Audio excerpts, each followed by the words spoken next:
নমস্কার, আমি বনশ্রী। আমার কহন চ্যানেলে সব শ্রোতাদের জানাই আমার আন্তরিক শুভেচ্ছা। নতুন বছরে সকলের সুস্থতা কামনা করি। আজ শোনাব আশাপূর্ণা দেবীর উপন্যাস প্রথম প্রতিশ্রুতি। আশাপূর্ণা দেবীর জন্ম 1909 সালের 8ই জানুয়ারি, আজ থেকে 117 বছর আগে। রামমোহন, হেয়ার সাহেব, বিদ্যাসাগর, বেথুন যতই স্ত্রী শিক্ষার প্রবর্তন ও প্রসারের চেষ্টা করুন, রেনেসাঁস ও ব্রাহ্ম সমাজের প্রচেষ্টা যতই হোক, সমাজের এক বিরাট অংশে স্ত্রী শিক্ষার আদৌ কোনো উৎসাহ ছিল না।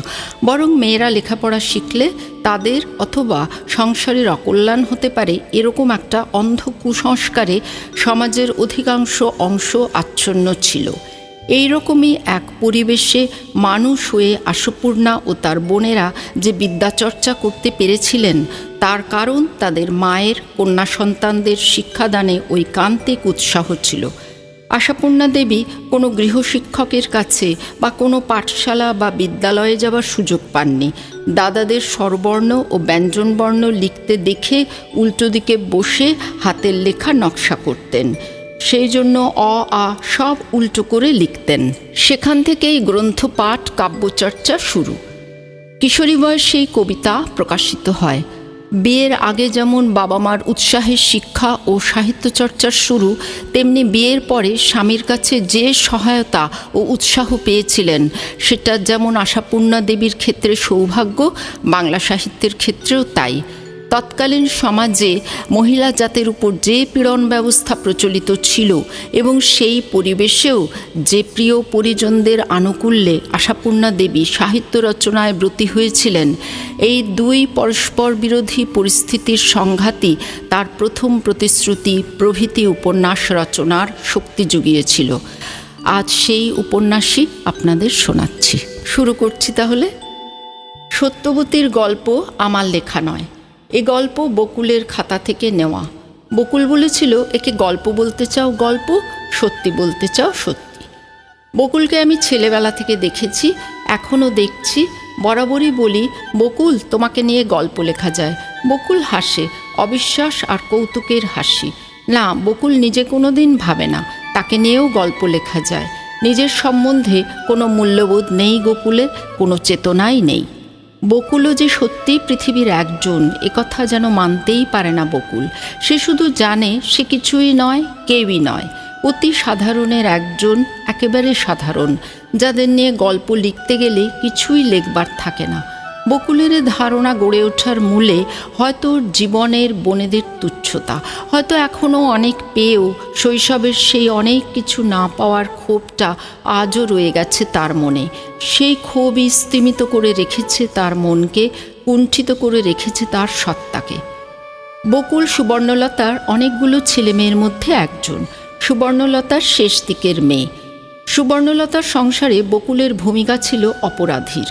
অজানা কোন এক অপরাধে সব সময় সন্ত্রস্ত হয়ে থাকতে হবে বকুলকে, এ যেন বিধি নির্দেশিত বিধান। বকুলের শৈশব মন গঠিত হয়েছিল তাই অদ্ভুত এক আলো ছায়ার পরিমণ্ডলে, যার কতকাংশ শুধু ভয়, সন্দেহ, আতঙ্ক, ঘৃণা, আর কতকাংশ জ্যোতির্ময় রহস্যপুরীর উজ্জ্বল চেতনায় উদ্ভাসিত। তবু মানুষকে ভালো না বেশে পারে না বকুল। মানুষকে ভালোবাসে বলেই তো। কিন্তু থাক, এটা তো বকুলের গল্প নয়। বকুল বলেছে, আমার গল্প যদি লিখতেই হয় তো সে আজ নয়, পরে। জীবনের দীর্ঘ পথ পার হয়ে এসে বুঝতে শিখেছে বকুল, পিতামহী প্রপিতামহীর ঋণ শোধ না করে নিজের কথা বলতে নেই। নিভৃত গ্রামের ছায়ান্ধকার পুষ্করিণী ভরা বর্ষায় উপচে উঠে নদীতে গিয়ে মিশে স্রোত হয়ে ছোটে। সেই ধারায় ছুটে ছুটে একদিন সমুদ্রে গিয়ে পড়ে। সেই ছায়ান্ধকারের প্রথম ধারাকে স্বীকৃতি দিতে হবে বই কি।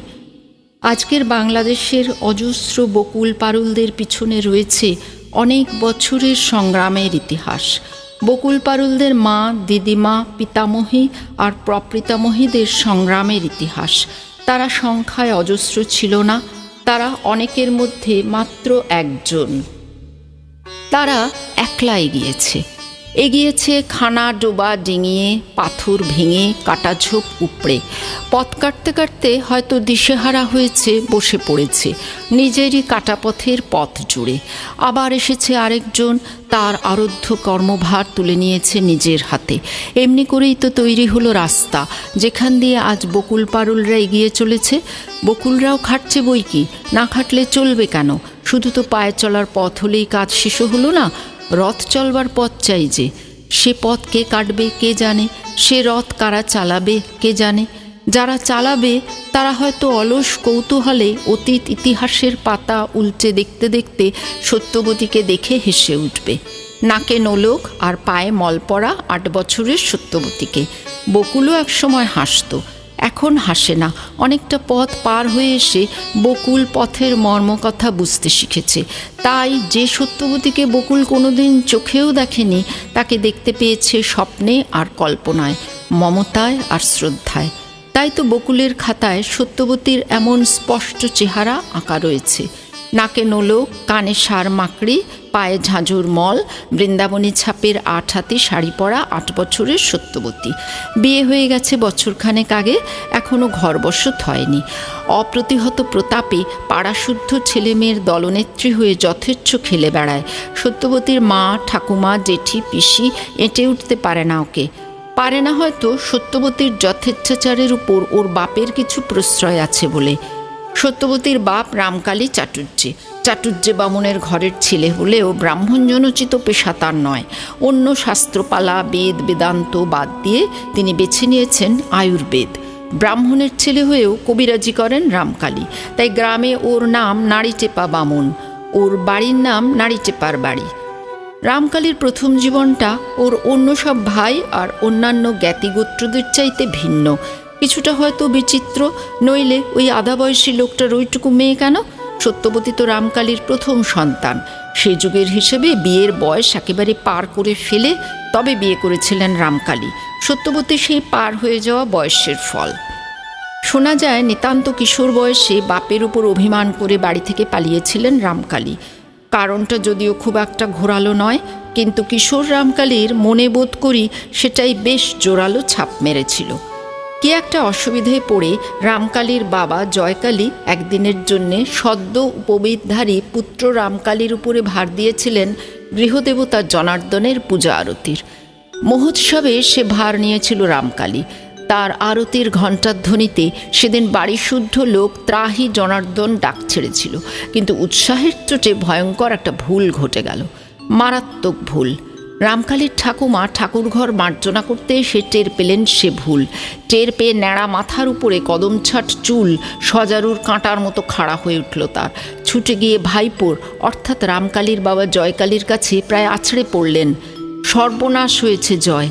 জয়কালী চমকে উঠলেন। কি হয়েছে পিসি? ছেলেপুলিকে দিয়ে ঠাকুর সেবা করালে যা হয় তাই হয়েছে। সেবা অপরাধ ঘটেছে। রেমো জনার্দনকে ফল বাতাসা দিয়েছে, জল দেয়নি। চড়াং করে সমস্ত শরীরের রক্ত মাথায় গিয়ে উঠল জয়কালীর। করে একটা আর্তনাদ ধ্বনি তুললেন তিনি। পিসি একটা হতাশ নিঃশ্বাস ফেলে সেই সুরেই সুর মিলিয়ে বললেন, হ্যাঁ, জানি না এখন কার অদৃষ্টে কি আছে। ফুল তুলসীর ভুল নয়, একেবারে তেষ্টার জল।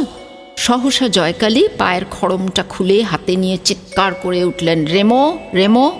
চিৎকারে রামকালী প্রথমটায় বিশেষ আশঙ্কিত হয়নি, কারণ পুত্র পরিজনদের প্রতি স্নেহ সম্ভাষণও জয়কালীর এর চাইতে খুব বেশি নিম্নগ্রামের নয়। অতএব সে বেলের আঠার হাতটা মাথায় মুছতে মুছতে পিতৃসকাশে এসে দাঁড়ালো। কিন্তু এ কি, জয়কালীর হাতে খড়ম! রামকালীর চোখের সামনে কতগুলো হলুদ রঙের ফুল ভিড় করে দাঁড়ালো। ভগবানকে স্মরণ কর রেমো, জয়কালী ভীষণ মুখে বললেন, তোর কপালে আজ মৃত্যু আছে। রামকালীর চোখের সামনে থেকে হলুদ রঙের ফুলগুলো লুপ্ত হয়ে গেল, রইল শুধু নিরন্ধ্র অন্ধকার। সেই অন্ধকার হাতড়ে একবার খুঁজতে চেষ্টা করল রামকালী, কোন অপরাধে বিধাতা আজ তার কপালে মৃত্যুদণ্ড লিখেছেন। খুঁজে পেল না, খোঁজবার সামর্থ্যও রইল না। সেই অন্ধকারটা ক্রমশ রামকালীর চৈতন্যের উপরে ঝাঁপিয়ে পড়ল। জনার্দনের ঘরে আজ পুজো করেছিলি না তুই? রামকালী নীরব। পুজোর ঘরেই তাহলে কোনো অপরাধ সংঘটিত হয়েছে? কিন্তু কই, কি? যথারীতি হাত পা ধুয়ে তার পৈতে পাওয়া চেলির জোরটা পরেই তো ঘরে ঢুকেছিল রামকালী। তারপর আসন, তারপর আচমন, তারপর আরতি, তারপর ঠাঁই করে মাথায় ধাক্কা লাগলো। জল দিয়েছিলি ভোগের সময়? এই প্রশ্নটি পুত্রকে করছেন জয়কালী খড়মের মাধ্যমে। দিশেহারা রামকালী আরও 2-10টা ধাক্কার ভয়ে বলে বসল, হ্যাঁ দিয়েছি তো। দিয়েছিলি? জল দিয়েছিলি? জয়কালীর পিসি যশোদা একেবারে নামের বিপরীত ভঙ্গিতে বলে উঠলেন, দিয়েছিলি তো, সে জল গেল কোথায় রে হতভাগাক? গেলাস একেবারে শুকনো। প্রশ্নকর্ত্রী ঠাকুমা। বুকেশ গুরু গুরু ভাবটা কিঞ্চিত হালকা মনে হলো। রামকালী ক্ষীণ স্বরে বলে বসল, ঠাকুর খেয়ে নিয়েছে বোধহয়। কি বললি? আরেকবার ঠক করে একটা শব্দ, আর চোখে অন্ধকার হয়ে যাওয়ার আরও গভীরতম অনুভূতি। লক্ষ্মীছাড়া শুয়োর বনবরা ঠাকুর জল খেয়ে নিয়েছে? শুধু ভূত হওনি তুমি, শয়তানও হয়েছ। ভয় নেই প্রাণে তোমার? ঠাকুরের নামে মিছে কথা।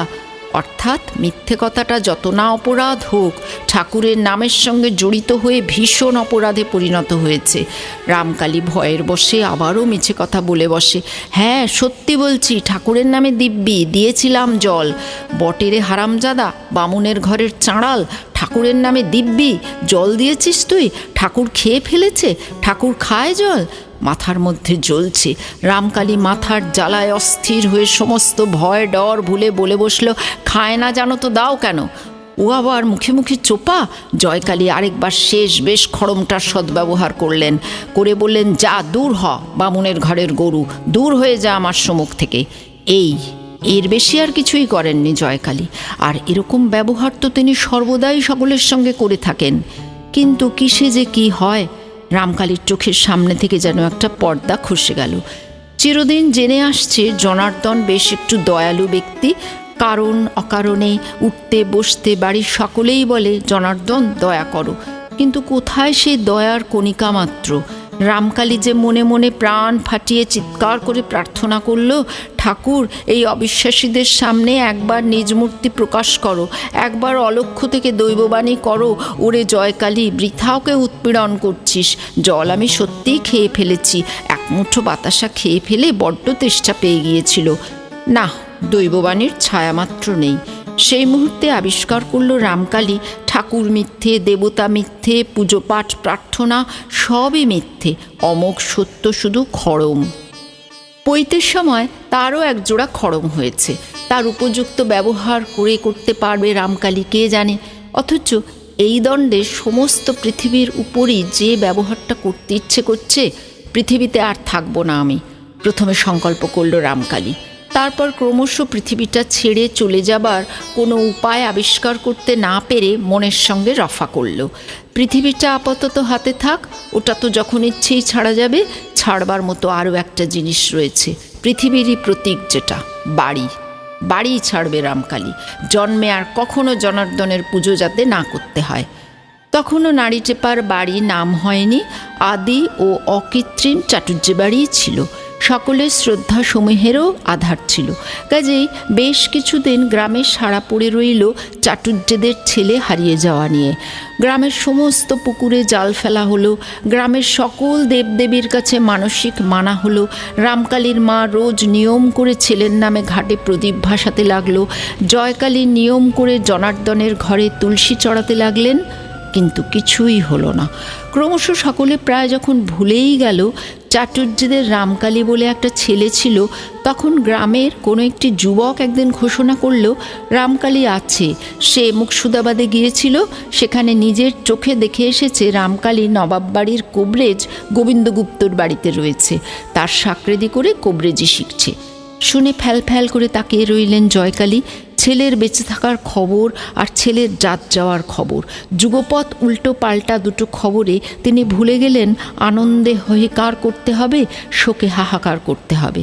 ছেলে বদ্যিবাড়ির ভাত খাচ্ছে, বদ্যিবাড়ির আশ্রয় গ্রহণ করেছে, এ তো মৃত্যু সংবাদেরই সামিল। অথচ রামকালী এ যাবৎ মরেনি, একথা জেনে প্রাণের মধ্যে কি যেন ঠেলে ঠেলে উঠছে।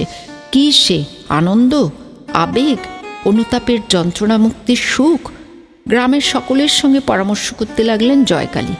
অবশেষে রায় বেরোলো জয়কালীর নিজের একবার যাওয়া দরকার, সরেজমিনে তদন্ত করে দেখে আসুন প্রকৃত অবস্থাটা কি। তাছাড়া সে লোক প্রকৃতই রামকালী কি না তাই বা কে জানে, যে দেখেছে সে তো নিকটাত্মীয় নয়, চোখের ভ্রম হতে কতক্ষণ। কিন্তু পরামর্শ শুনে জয়কালী আকাশ থেকে পড়লেন। আমি যাব? আমি কি করে যাব? জনার্দনের সেবা ফেলে আমার কি নড়বার জো আছে? রামকালীর মা, জয়কালীর দ্বিতীয় পক্ষ, দিনতারিণী শুনে কেঁদে ভাসালো। মুখে এসেছিল বলে জনার্দনই তোমার এত বড় হলো? বলতে পারল না সাহস করে, শুধু চোখের জল ফেলতে লাগলো। অবশেষে অনেক পরিকল্পনান্তে স্থির হলো জয়কালীর এক ভাগ্নে যাবে, বয়স্ক ভাগ্নে, তার সঙ্গে জয়কালীর প্রথম পক্ষের বড় ছেলে কুঞ্জকালী যাবে। কিন্তু এই গণ্ডগ্রাম থেকে মুর্শিদাবাদে যাওয়া তো সোজা নয়। গরুর গাড়ি করে গঞ্জে গিয়ে খোঁজ নিতে হবে কবে নৌকা যাবে মুর্শিদাবাদে, তারপর আবার চাল চিড়ে বেঁধে নিয়ে গরুর গাড়িতে 3 ক্রোশ রাস্তা ভেঙে নৌকোর কিনারে গিয়ে ধন্যাপাড়া। খরচও কম নয়। জয়কালী ভাবলেন, খরচের খাতায় বসানোর সংখ্যা আবার জমার খাতায় বসাতে গেলে ঝঞ্ঝাট বড় কম নয়। এত ঝঞ্ঝাটের দরকারই বা কী ছিল? রাগ হলো সেই ফাজিল ছোকরাটার উপরে যে এসে খবর দিয়েছে, যে এত ঝঞ্ঝাট বাঁধানোর নায়ক। রামকালী তো খরচ হয়েই গিয়েছিল, ওই ফাজিলটা এসে খবর না দিলে আর।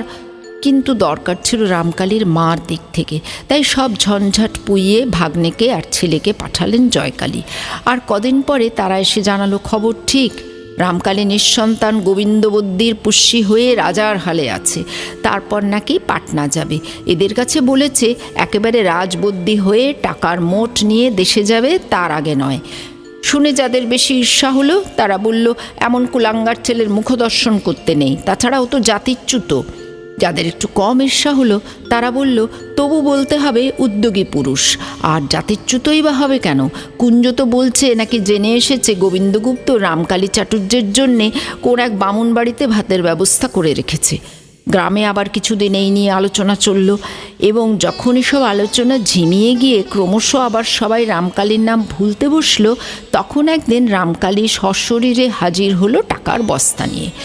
গোবিন্দগুপ্ত পরামর্শ দিয়েছেন, তোমার আর রাজবদ্যি হয়ে কাজ নেই বাপু, রাজ্যে এখন ভেতরে ভেতরে ঘুণ ধরতে বসেছে, নবাবের নবাবই তো শিখেই উঠেছে। আমার এই দীর্ঘকালের সঞ্চিত অর্থরাশি নিয়ে দেশে পালিয়ে গিয়ে নিজে নবাবী করগে আমরা স্ত্রী পুরুষ উভয়ে কাশীবাসে মনস্থির করেছি। অগত্যা চলে এসেছে রামকালী, গঞ্জের ঘাট থেকে নিজের পালকি করে। গোবিন্দগুপ্তর পালকিটাও পেয়েছে রামকালী, নৌকোয় চাপিয়ে নিয়ে এসেছে। কিন্তু তখন জয়কালী মারা গেছেন, এই এক মস্ত আফসোস। বাবাকে একবার দেখাতে পারল না রামকালী, সেই তাড়িয়ে দেওয়া ছেলেটা মানুষ হয়ে ফিরল। গঞ্জের মেলায় যেমন লোকে দল বেঁধে 5 পেয়ে গরু দেখতে ছুটে, তেমনি করে দেশের সমস্ত লোক আসতে লাগলো রামকালীকে দেখতে। রামকালী মনে মনে বিব্রত হলেও সকলকে যথোচিত মান্য করল এবং বয়োজ্যেষ্ঠ সকলকে একজোড়া করে ধুতি ও নগদ 2 টাকা দিয়ে প্রণাম করল। ঘরে ঘরে সবাই বলাবলি করতে লাগলো, কি উঁচু নজরটাই হয়ে এসেছে। অনেকে নিজের নিজের চিরদিন বাড়ি বসে থাকা ছেলেগুলোর দিকে তাকিয়ে নিঃশ্বাস ফেলল। তবু কিছুদিন একটু জাতে ঠেলা হয়ে থাকতে হয়েছিল বই কি রামকালীকে। বাড়িতে শুতো খেতো, বাড়ির ছোটো ছেলেপুলে দৈবাতকেও রামকালীকে ছুঁয়ে ফেললে তাকে কাপড় ছাড়তে হতো। কিন্তু রামকালী একদিন গ্রামকর্তাদের ডেকে সালিশ মারল। এটা কেন হবে? একটি দিনের জন্য সে বৈদ্যের অন্ন গ্রহণ করেনি, একদিনের জন্য কোনো অনাচার করেনি, শুধু শুধু পতিত হয়ে থাকতে হবে কেন তাকে? গ্রামকর্তারা মাথা চুলকে হে হে করতে লাগলেন। স্পষ্ট কিছু বলতে পারলেন না, কারণ ছোড়াটা নাকি রাজবদ্যি গোবিন্দগুপ্তর সমস্ত বিদ্যে আর সমস্ত টাকা হাতিয়ে নিয়ে এসেছে। তাছাড়া ছোড়ার হাতটাও দরাজ। শোনা যাচ্ছে শিগগিরই পুষ্করণী প্রতিষ্ঠা করবে। কর্তাদের হে হে করার অবসরে রামকালী নিজের বক্তব্য ব্যক্ত করল। দেখুন, আমার গুরুর ওষুধ ডেকে কথা কয়। আমি তার কিছু কিঞ্চিত আশীর্বাদও তো পেয়েছি। সে বিদ্যা আমার জন্মভূমির, আমার পাড়াপড়শির, আমার জ্ঞাতি গোত্তরের কাজে লাগুক, এই আমি চাই। তবে যদি আপনারা তা না চান, তাহলে আবার আমাকে গ্রামের বাস উঠিয়ে চলে যেতে হবে। এবার গ্রামকর্তারা হাহা করে উঠলেন। সত্যি তো, কথাটা তো উড়িয়ে দেবার নয়। সকলেরই একদিন না একদিন নিদেন কাল আছে। ওদের হাহার অবসরে রামকালী বললে, এই যে একটি পুকুর কাটাবার ইচ্ছে হয়েছে, সেই উপলক্ষে একদিন গ্রাম ভোজন দেব আশা করে বসে আছি। সে আশা তাহলে পূরণ হবে না? এরা আবার দ্বিধাশূন্য হয়ে সে কি করে উঠলেন। আর ইত্যবসরে ফেলুবাড়ুজ্জে এক চাল চেলে বসলেন। কি এক সংস্কৃত শ্লোক আউড়ে বসলেন হেসে হেসে। জানো তো, উপযুক্ত বয়সে বিবাহ সংস্কার না হলে কন্যা যেমন অরক্ষণীয়া হয়, পুরুষও তেমনি পতিত হয়। রামকালী মাথা নিচু করে বললে, বয়স প্রায় 30 পার হতে চলল, এ বয়সে কে আমাকে কন্যাদান করবে? ফেলুবাড়ুর যে বীর দর্পে বলে উঠলেন, আমি করব, এতে আমার ভাইরা আমাকে যাতে ঠেলেন তো ঠেলুন। ফেলুবাড়ুজ্জেকে যাতে ঠেলা, জাতের যিনি মাথা। হাঁ স্রোত বইতে লাগলো সভায়। আর ফেলুর চালাকি দেখে মনে মনে সবাই নিজেদের গালে মুখে চড়াতে লাগলো, মেয়ে আর কার ঘরে নেই। এরই কিছুদিন পরে ফেলুবাড়ুজ্জের 9 বছরের মেয়ে ভুবি বা ভুবনেশ্বরীর সঙ্গে বিয়ে হয়ে গেল রামকালীর। বহুদের এত ঘটার বিয়ে হয়নি গ্রামে, কারণ রামকালী নাকি নিজে 500 টাকা লুকিয়ে ওর মা দিনতারিণীর হাতে গুঁজে দিয়েছিল ঘটা করতে। এই বেহায়ামিটা যথেষ্ট নিন্দনীয় সন্দেহ নেই, কিন্তু ঘটার মাছমন্ডাগুলো অনিন্দনীয় ছিল। অতএব রামকালী পুনশ্চ সমাজে প্রতিষ্ঠিত হয়ে গেল, অনুমতি পেল বাড়ির মধ্যে গিয়ে খাবার শোবার। যাক, তারপরও তো কাটলো কতকাল। সেই ভুবি বড় হলো, ঘর বসত হলো, 15-16 বছরের ভরা নদী হলো। তারপর তো সত্যবতী। বুড়ো বয়সের প্রথম সন্তান বলেই হয়তো বাপের কাছে কিছু প্রশ্রয় আছে সত্যবতীর। দিনতারিণী নিরামিষ ঘরে রান্না করছিলেন। সত্যবতী দাওয়ার নিচে ছাঁচতলায় এসে দাঁড়ালো। উঁচু পোতার ঘর, দাওয়ার কিনারাটা সত্যবতীর নাকের কাছাকাছি। পায়ের বুড়ো আঙুলের উপরে সমস্ত দেহভারটা দিয়ে ডিঙি মেরে গলা বাড়িয়ে সত্যবতী তার স্বভাবসিদ্ধ মাজা গলায় ডাক দিল, ঠাকুমা, ও ঠাকুমা। নিরামিষ হেঁসেলের দাওয়ায় উঠবার অধিকার সত্যবতীর কেন, বাড়ির কারোরই নেই। কেবলমাত্র যারা নিরামিষে অধিকারী তাদেরই আছে। মেটে দাওয়ার এক পেশে কোণটা থেকে খাঁজ কেটে কেটে সিঁড়ি বানানো হয়েছে, আর সে সিঁড়ি থেকে পায়ে পায়ে এগিয়ে যাওয়া পথ হয়েছে একেবারে ঘাট বরাবর। দিনতারিণীর সেজজা শিবজায়া, দিনতারিণীর 2 ননদ কাশীশ্বরী আর মোক্ষদা, মাত্র এরাই এই পথে পদক্ষেপের অধিকারিণী। ঘোড়া নিয়ে ঘাটে যান এবং স্নান সেরে ঘোড়া ভরে ভিজে কাপড়ে পায়ে পায়ে এসে একেবারে ওই সিঁড়ি কোটি দিয়ে স্বর্গে উঠে পড়েন। ওই রান্নাঘরের দেওয়ালেই তাদের কাঁচা কাপড় শুকোয়, কারণ রাত্রে তো আর এ ঘরে রান্নার পাট নেই। ঘর নিকোনোর কাজেও কিছু আর অচ্ছুতরা এসে ঢুকবে না, সে কাজ মোক্ষদার। এঁটো শকরির ব্যাপারে মোক্ষদা বোধ করি স্বয়ং ভগবানকেও সম্পূর্ণ বিশ্বাস করতে পারেন না, কাজেই সে কাজ নিজের হাতে রাখেন। তাছাড়া মোক্ষদাই বয়সে সবচেয়ে ছোট, অন্যান্যরা সকলেই তার গুরুজন, অতএব সকলের খাওয়ার শেষে তারই ডিউটি। রান্নার দায়িত্ব দিনতারিণীর, মোক্ষদার উপর এসে রান্নার বিশুদ্ধতা রক্ষার দায়িত্ব। বাকি 2 জন জোগাড়ে। তা অবশ্যই জোগাড়ের কাজটাও কম না, প্রয়োজনটা 4 জনের হলেও আয়োজনটা অন্তত 10 জনের মতো হয়।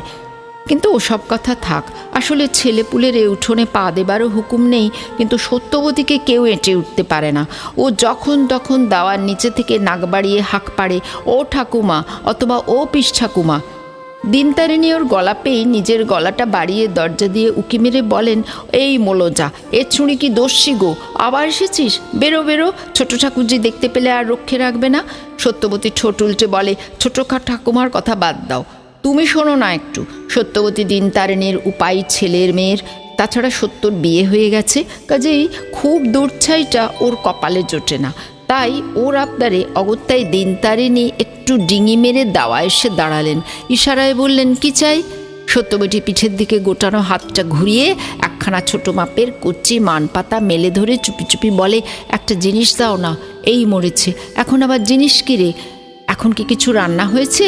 আর হলেও তোর সেজ ঠাকুমার গোপালের ভোগের আগ দিয়ে দিয়েছি, টের পেলে কুরুক্ষেত্তর করবে না? আগ চাইনি, ভালো মন্দ রেঁধে নিজেরাই খেও বাবা, আমাকে 1 মুঠো পান্তা ভাত দাও দেখি। পান্তা ভাত? দিনতারিণী আকাশ থেকে পড়লেন, আর সঙ্গে সঙ্গে যেন পাতাল ফুঁড়ে উঠলেন মোক্ষদা।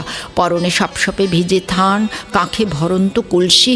এই যাবৎ করি মোক্ষদার 3য় দফা স্নান।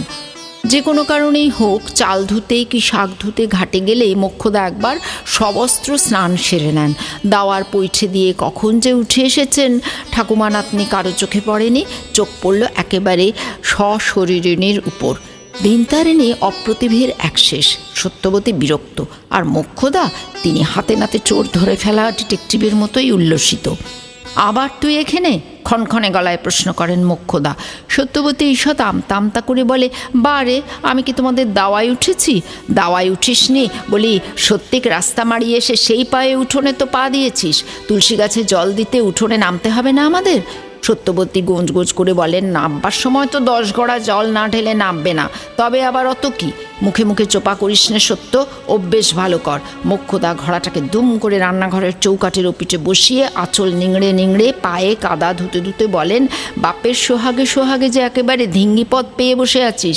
বলি শ্বশুর ঘর করতে হবে না, পরের বাড়ি যেতে হবে না, আর কদিন ধিঙ্গি নাচ নেচে বেড়াবি, মেরে কেটে আর 2-4 বছর, তারপর গলায় রসুড়ি দিয়ে টেনে নিয়ে যাবে না, তখন করবি কি? প্রতি কথায় এই পরের ঘরে যাওয়ার বিভীষিকা দেখিয়ে দেখিয়ে জব্দ করার চেষ্টাটা দুচক্ষের বিষ সত্যবতী। বরং তাকে ওরা ধরে দুঘা মারুক, সহ্য হবে, কিন্তু এই পরের ঘরের খোঁটা সয় না। অথচ ওইটি যেন এদের প্রধান ব্রহ্মাস্ত্র। সত্যবতী তাই বিরক্তভাবে বলে, করব আবার কি? কি আর করবি? উঠতে বসতে শাশুড়ির ঠোনা খাবি। ওই পটলা ঘোষালের ভাইপো বউটার মতন টোনা খেতে খেতে গালে কালশিটে পড়ে যাবে। সত্যবতী বয়স ছাড়া ভঙ্গিতে ঝংকার দিয়ে বলে ওঠে, সৃষ্টি সংসারের লোক তো আর পটলা কাকার ভেজের মতন দজ্জাল নয়। ওমা ওমা, শোনো কথা মেয়ের। মোক্ষদা হত্তেলের রং নিটোল টাইট হাত দুখানা নেড়ে বললেন, তা বলবি বই কি? বউর দোষ হলো না, দোষ হলো শাউরির। অবাধ্য চোপাবাজ বউকে কি করবে শুনি? টাটে বসিয়ে ফুলচন্দন দিয়ে পুজো করবে? আহা, পুজো করা ছাড়া আর কথা নেই যেন। একটু ভালো চোখে চাইতে পারে না, দুটো মিষ্টি কথা বলতে পারে না? ও মা গো! মোক্ষদা ক্ষণক্ষণে গলায় হেসে উঠে বললেন, ভেতরে ভেতরে মেয়ে পাকার ধাড়ি হয়েছেন। দেখবো লো দেখবো, তোর শাউরি কি মধু ঢালা কথা কইবে, কত সোনার চক্ষে দেখবে। সে যাক, বলি পান্তা ভাতের কথা কি বলছিলি? এতক্ষণ চুপ ছিলেন, এবারে দিনতারিণী হাসেন। হেসে ফেলে বলেন, ও আমার কাছে এসেছে পান্তা ভাত চাইতে। পান্তা ভাত চাইতে এসেছে? মোক্ষদা সহসা যেন ফেটে পড়েন। আমাদের হেসেলে পান্তা চাইছে, আর তুমি সেই শুনে গা পাতলা করে হাসছো নতুন মেজো বউ। আর কত আহ্লাদ দেবে নাতনিকে, পরকাল যে ঝরঝরে হয়ে যাচ্ছে। বলি, শ্বশুরবাড়ি গিয়ে যদি বিধবার হেসেল থেকে দুটো পান্ত চেয়ে বসে, তারা বলবে কি? একথা ভাববে না যে আমরা বুঝি গপ গপ করে বাসি হাঁড়ির ভাতগুলো গিলি? বলো, বলবে কি না? তাই কখনো কেউ বলে ছোট ঠাকুরজি? দিনতারিণী কথাটা হালকা করতে একটু কাষ্ঠ হাসি হেসে বলেন, ছেলে বুদ্ধি অজ্ঞানে কি না বলে। ছেলে বুদ্ধি? ও মালো, স্বামীর ঘর করতে পাঠালেও এখন ছেলের মা হতে পারে, বুঝলে নতুন মেজবউ? মোক্ষদা কাঁধ থেকে গামছাখানা নিয়ে জোরে জোরে ঝাড়তে ঝাড়তে বলেন, মেয়ের বাক্যি বুলি শোনো না তো কান দিয়ে, সোহাগেই অন্ধ। এই তো তোকে সাবধান করে দিচ্ছি সত্য, খবরদার 5 জনের সামনে এমনি বেফাস কথা বলে বসবি না। পাড়াপড়শি উনুনমুখীরা তো মজা দেখতেই আছে, এমন কথাটা শুনলে ঠিক বলবে আমরা বাসি হাঁড়িতে খাই। হঠাৎ হি হি করে হেসে ওঠে সত্যবতী। হেসে বলে, লোকে বললেই বা, বললে কি তোমার গায়ে ফোসকা পড়বে? মোক্ষদা নেহাত মেয়েটাকে ছুঁতে পারবেন না, তাই নিজের গালেই একটা চড় মেরে বলেন, শুনলে নতুন মেজবউ তোমার নাতনির আসপদ্দার কথা? বলে কি না লোকে বললেই বা, ডাক শাস্তরের কথা। যাকে বলল ছি, তার রইল কি? আর বলে কি না সেরেছে। দিনতারিণী ভাবেন, মোক্ষদা একবার মুখ ধরলে তো আর রক্ষে নেই। দুর্দান্ত স্বাস্থ্য মোক্ষদার, দুরন্ত খিদে তেষ্টা। সেই খিদে তেষ্টা চেপে রেখে 3 প্রহর বেলায় জল খায়, বেলা গড়িয়ে অপরাহ্ন বেলায় ভাত। সকালের দিকে শরীরের মধ্যে ওর খাঁ খাঁ ঝাঁ ঝাঁ করতে থাকে, তাই কথার চোটে থরহরি করে ছাড়ে সবাইকে। প্রসঙ্গটা তাই তাড়াতাড়ি পরিবর্তন করেন দিনতারিণী। হেলা সত্য, সকালবেলা জলপান খাসনি, অসময় এখন পান্তা ভাতের খোঁজ? আহা, কি বুদ্ধির চিড়ি! সত্য ঝেঁজে ওঠে, আমি যেন খাবো কেঁচো আর পান্তা ভাত দিয়ে টোপ ফেলবো। কি করবি? দিনতারিণীর আগেই মোক্ষদা 2 চোখ কপালে তোলেন। কি করবি?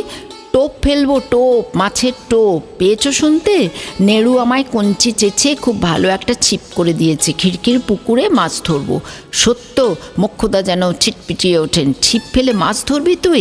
খুব নয় বাপ সোহাগে আছিস, তাই বলে কি সাপের 5 পা দেখেছিস? মেয়ে মানুষ ছিপ ফেলে মাছ ধরবি? সত্য ঝাঁকড়া চুলে ভরা মাথাটা ঝাঁকিয়ে বলে, আহা, ছোট ঠাকুরমার কি বাক্যির চিড়ি! মেয়ে মানুষ মাছ ধরে না? রাঙা খুঁড়িমারা ধরে না? ও বাড়ির পিসিরা ধরে না? আমরণ মুখ পোড়া মেয়ে, ওরা ছিপ ফেলে মাছ ধরে? ওরা তো গামছা ঝাঁকা দিয়ে চুনোপুটি তোলে, তাতে কি? সত্য হাতের মানপাতাখানা দাওয়ার গায়ে আছড়াতে আছড়াতে বলে, গামছা দিয়ে ধরলে দোষ হয় না, ছিপ দিয়ে ধরলেই দোষ, চুনোপুটি ধরলে দোষ হয় না, বড় মাছ ধরলেই দোষ। তোমাদের এসব দোষের শাস্তর কে লিখেছে গা? সত্য, দিনতারিণী কড়া স্বরে বলেন, 1 ফোঁটা মেয়ে অত বাক্যি কেনলা? ঠিক বলেছে ছোট ঠাকুরজি, পরের ঘরে গিয়ে হাড়ির হাল হবে এরপর। বাবা বাবা, 2টো পান্ত চাইতে এসে কি খোয়ার! যাচ্ছে আমি আশে সেলের ওদের কাছে, যাব কি? সেখানে তো আবার বড় জেঠি, গুলিভাটার মতো চাউনি। খেদিদের বাড়ি থেকে নিলেই হতো তার চেয়ে। কি বললি? খেদিদের বাড়ি থেকে ভাত? কায়েত বাড়ির ভাত নিয়ে ঘাঁটবি তুই? ঘেটেছি নাকি? বাব্বা বাব্বা, ফি হাত তোমাদের খালি দোষ আর দোষ। আচ্ছা যাচ্ছি আমি ওই হেসেলেই, কিন্তু যখন ইয়া বড় মাছ ধরবো তখন দেখো। বলে সত্য আছড়ানোর চোটে চিড়ে চিড়ে যাওয়া মান পাতাটা হাত থেকে ছুঁড়ে ফেলে দিয়ে চলে যায় দাওয়ার কোণ বরাবর ধরে ও মহলে। সেখানে বিরাট এক কর্মযজ্ঞের কাণ্ড চলছে অহরহ। দিনে দুবেলায় 200-250 পাত পড়ে। সেখানেও এমনি উঁচুপোতার রান্নাঘর, তবে দাওয়ায় উঠতে তেমন বাধা নেই। বেপরোয়া উঠে গেল সত্য, আর এদিক ওদিক তাকিয়ে দাওয়ার কোণ থেকে একখানা খালি নারকোলের মালা কুড়িয়ে নিয়ে রন্ধনশালার দরজার সামনে এসে দাঁড়িয়ে সাহসে ভর করে ডাকলো, বড় জেঠি। সারাদিন গুমোটের পর হঠাৎ এক চেলতে ঠান্ডা হাওয়া উঠল, গা জুড়িয়ে এলো, কিন্তু প্রাণে জাগছে আতঙ্ক। সময়টা খারাপ, চৈত্রের শেষ। ঈশান কোণে মেঘ জমেছে, তার কালো ছায়া আধখানা আকাশকে যেন ঘোমটা পরিয়ে দিল। যেন একটা দুরন্ত দৈত্য হঠাৎ পৃথিবীর উপর ঝাঁপিয়ে পড়বার আগের মুহূর্তে পায়তারা কষছে। মাঠে ঘাটে পথে পুকুরে যে যেখানে বাইরে ছিল তারা ঘন ঘন আকাশের দিকে তাকাতে তাকাতে হাতের কাজ চটপট সারতে শুরু করলো। আর বাতাসে বাতাসে তরঙ্গ তুলে গ্রামের ওই প্রান্ত থেকে ও প্রান্ত অবধি ছড়িয়ে পড়ল একটানা একটা সানুনাসিক স্বরের ধুয়ো। সে স্বর ধাপে ধাপে চড়ছে, মাঝে মাঝে খাদে নামছে। তার ভাষাটা এই, বুধি আয়, সুন্দরী আয়, মঙ্গলি আয়, নক্ষী আয়। ঝড়ের আশঙ্কায় গৃহপালিত আবোলা জীবগুলোকে গোচারণ ভূমি থেকে গোহালে ফেরবার আহ্বান জানানো হচ্ছে। সত্যবতী জানে না ঝড়ের আগের মুহূর্তে কিংবা সন্ধ্যার আগে গরুগুলোকে যখন ডাক দেওয়া হয় অমন নাকি নাকিসুরে ডাকা হয় কেন। ও জানে এই নিয়ম। অবশ্যই যারা ডাকে তারা নিজেরাই বা 8 বছরের সত্যবতীর চাইতে বেশি কি জানে। তারাও জ্ঞানাবুদ্ধি দেখে আসছে গরুকে সাত সন্ধ্যায় ঘরে ফিরিয়ে আনবার সময় আকাশ বাতাস কাঁপিয়ে যে আহ্বানটা জানানো হয় সেটার সুর সানুনাসিক। কে জানে কোন কালে কোন বরপ্রাপ্ত গরু মানুষের ভাষা শিখে ফেলে মানুষের কাছে তার পছন্দ অপছন্দের নমুনাটা জানিয়েছে কিনা, বলেছে কিনা, এই সানুনাসিক স্বরটাই আমার রুচিকর। আপাতত দেখা যাচ্ছে ওই অবলা জীবগুলি এ প্রান্ত থেকে ও প্রান্ত ধুয়োতে সচকিত হয়ে দ্রুত গতিতে গোহালমুখী হচ্ছে। তারাও গলা তুলে আকাশটাকে দেখে নিচ্ছে একবার একবার। সত্যবতী একটা সংবাদ বহন করে দ্রুত গতিতে বাণিজ্যপাড়া থেকে বাড়ির দিকে আসছিল। তবু আশেপাশে ধুয়ো শুনে অভ্যাসবশে গলার সুর চড়িয়ে হাঁক পারল, শ্যামলি আয়, ধবলি আয়। আমবাগানের ওদিক দিয়ে রামকালী ফিরছিলেন রায়পাড়া থেকে পায়ে হেঁটে। পালকিটি ধার দিয়ে আসতে হয়েছে রায়পাড়ায়। গ্রাম বৃদ্ধ রায়মশাইয়ের অবস্থা খারাপ। খবর পেতে নারী দেখতে গিয়েছিলেন রামকালী। নারীর অবস্থা দেখে গঙ্গাযাত্রার ব্যবস্থা দিলেন, আর ব্যবস্থা দিয়ে পড়লেন বিপাকে। রায়মশাইয়ের ছেলেরা দুজনেই গত হয়েছে, আছে 3 নাতি, কিন্তু তাদের এমন সঙ্গতি নেই যে পালকি ভাড়া দিয়ে আর 4টে বেহারাকে মজুরি জলপানি দিয়ে ঠাকুরদার গঙ্গাযাত্রা করাবে। অথচ অমন নিষ্ঠাবান সদাচারী প্রাচীন মানুষটা ঘরে পড়ে মরবে, এটাই বা চোখে দেখে সহ্য করা যায় কি করে? আর গেলে ত্রিবেণীর গঙ্গাই উত্তম। গঙ্গাযাত্রার ঘোষণা শুনেই রায়মশাইয়ের নাতিরা যেই মুখ চাওয়াচাই করলো, সঙ্গে সঙ্গেই বলতে হলো রামকালীকে, পালকির জন্য চিন্তা করো না, আমার পালকিতেই যাবেন রায় কাকা। নাতিরা অস্ফুটে একবার বলল, আপনাকে রোগী দেখতে তো দূরে দূরে যেতে হয়, পালকিটা দিলে। রামকালী গম্ভীর হাস্যে বললেন, তবে নয় ঠাকুরদাকে কাঁধে করেই নিয়ে যাও, 3 নাতি রয়েছে উপযুক্ত। বয়োজ্যেষ্ঠের পরিহাস বাক্যে হেসে ফেলবে এমন বেয়াদপির কথা অবশ্য ভাবাই যায় না। কাজে কাজেই 3 জনে ঘাড় চুলকোতে লাগলো। আর ওরই মধ্যে যে বড়, সে সাহসে ভর করে বলল, ভাবছিলাম গো গাড়ি করে। ভাবাটা খুব উচিত হয়নি বাপু, রামকালী বলেন। গো গাড়ি চড়িয়ে নিয়ে গেলে ওই 92 বছরের জীর্ণ খাঁচাখানা কি আর প্রাণ পাখির সমেত গঙ্গা পর্যন্ত পৌঁছবে? পাখি খাঁচা ছাড়া হয়ে উড়ে যাবে। আমি ওর সন্তান তুল্য বাপু, তোমাদের সংকোচ করবার কিছু নেই। তাছাড়া চটপট ব্যবস্থার দরকার, কখন কি হয় বলা যায় না। রায়মশাইয়ের ঘোলাটে চোখ দুটো থেকে 2 ফোঁটা জল গড়িয়ে পড়ল। তিনি শিরাবহুল শীর্ণ ডান হাতখানা আশীর্বাদের ভঙ্গিতে তুলে বললেন, জয়স্তু। বাইরে এসে রামকালী পালকি বেহারা কটাকে নির্দেশ দিলেন, পালকিটা আর মিথ্যে বয়ে নিয়ে যাবি কেন, ওটা ওখানেই থাক। তোরা বাড়ি গিয়ে খেয়ে দিয়ে নে, শেষ রাতে উঠে চলে আসবি। আর দেখ, বাড়ি থেকে কালকে সারাদিনের মতন জলপান নিয়ে আসবি, বুঝলি? আর শোন, তোরা এখন এখানে কিছু কাজকর্মের প্রয়োজন আছে কিনা দেখ, আমি বাড়ি ফিরছি। জোর পায়েই ফিরছিলেন রামকালী, কারণ বেরিয়েই দেখেছিলেন ঈশান কোণে মেঘ। পালকি চড়ে রোগী দেখতে যান বলে যে রামকালী হাঁটতে অনভ্যস্ত তা নয়। প্রতিদিন ব্রাহ্ম মুহূর্তে উঠে প্রাতকৃত্য সেরে ক্রোশ দুই হেঁটে আসা তার নিত্যকর্মের প্রথম কর্ম। তবে হ্যাঁ, রোগীর বাড়ি যাওয়ার কথা আলাদা, সেখানে মান মর্যাদার প্রশ্ন। পথ সংক্ষেপের জন্য বাগানের পথ ধরেছিলেন, কিন্তু আমবাগানের কাজ বরাবর আসতেই ঝরা পাতা আর ধুলোর ঝড় উঠল। রামকালী তাড়াতাড়ি বাগানের মাঝামাঝি থেকে বেরিয়ে কিনারায় এলেন, আর আসতে না আসতেই থমকে দাঁড়িয়ে পড়লেন। গলা কার? সত্যর না? হ্যাঁ, সত্যরই তো মনে হচ্ছে, যদিও ঝড়ের শোঁ শব্দের বিপরীতে শব্দটা হওয়ায় বুঝতে সামান্য সময় লেগেছিল, কিন্তু সে সামান্যই। তাছাড়া গরু দুটোর নামও পরিচিত, শ্যামলী, ধবলি, রামকালীরই বাড়ির গরু। গরু অবশ্যই চাটুর্যদের এক গোহাল আছে, কিন্তু এই গরু দুটি বিশেষ সুলক্ষণযুক্ত বলে রামকালীর বড়ই প্রিয়। সময় পেলে রামকালী নিজে হাতে ওদের মুখে ঘাস তুলে দেন, গায়ে হাত বুলোন। বাড়ির কুমারী মেয়েরা শ্যামলী ধবলিকে নিয়েই গোকালব্রত করে। মোক্ষদা তাদের কাছ থেকে সংগৃহীত গোময় দ্বারাই সম্যক বিশুদ্ধতা রক্ষা করে চলেন। কান খাড়া করে ধ্বনির মূল উৎসের দিকটা অনুমান করে নিলেন রামকালী। তারপর দ্রুত পায়ে এগিয়ে গিয়ে ধরে ফেললেন কন্যাকে। সত্যবতী তখন ধুলোর আঁচড় থেকে রক্ষা করতে আঁচলের কোণটা দু হাতে মুখের সামনে তুলে ধরে ছুটছিল। যাচ্ছিস কোথায়? জলদগম্ভীর স্বরে হাঁক পারলেন রামকালী। সত্যবতী চমকে মুখের ঢাকা খুলে যদিও সকলেই সত্যবতীকে বাপসেহাগী আখ্যা দেয় এবং সত্যিই সত্যবতী রামকালীর বিশেষ আদরিণী। তাছাড়া পয়মন্ত মেয়ে বলে রামকালী মনে মনে বেশ একটু সমীহও করেন তাকে। তাই বলে সামনাসামনি যে কোনো আদর আদিক্ষেতার পাঠ আছে তা নয়। কাজেই বাবার গলা শুনেই সত্যবতীর হয়ে গেছে। রামকালী আরেকবার প্রশ্ন করেন, এমন সময় একা গিয়েছিলি কোথায়? সত্যবতী ক্ষীণ কণ্ঠে বলে, সেজ পিসির বাড়ি। সত্যবতী যাকে সেজ পিসি আখ্যা দিল, তিনি হচ্ছেন রামকালীর খুড়তুতো বোন। এ গ্রামেই শ্বশুরবাড়ি, এ গ্রামেই বাস। রামকালী ভুরু কুচকে বলেন, অত দূরে আবার একা একা যাবার দরকার কি? সঙ্গে কেউ নেই কেন? এই জন্যেই সত্যবতীর বাপসহাগী আখ্যা। চর নয়, চাপড় নয়, নিদেন একটা কানমলাও নয়, শুধু একটু কৈফিয়ত তলব। সত্যবতী এবার সাহস পেয়ে বলে, না একা কেন, পুণ্যি পিসি আর নেড়ু ছিল। তারপর আমি এই তোমাকে ডাকতে ছুটতে ছুটতে আসছি। আমাকে ডাকতে ছুটতে ছুটতে আসছিস? রামকালী ভুরু কুচকে বলেন, কেন? আমায় কি দরকার? সত্যবতী এবার পূর্ণ সাহসে ভর করে সোৎসাহে বলে, জটাদার বউ যে মরমর নাড়ি ছেড়ে গেছে, তাই সেজ পিসি কেঁদে বলল, যা সত্য একবার মেজদাকে ডেকে নিয়ে আয় যেখানে পাস। তা আমি রায়পাড়া গিয়ে শুনলাম তুমি এইমাত্র চলে এসেছো।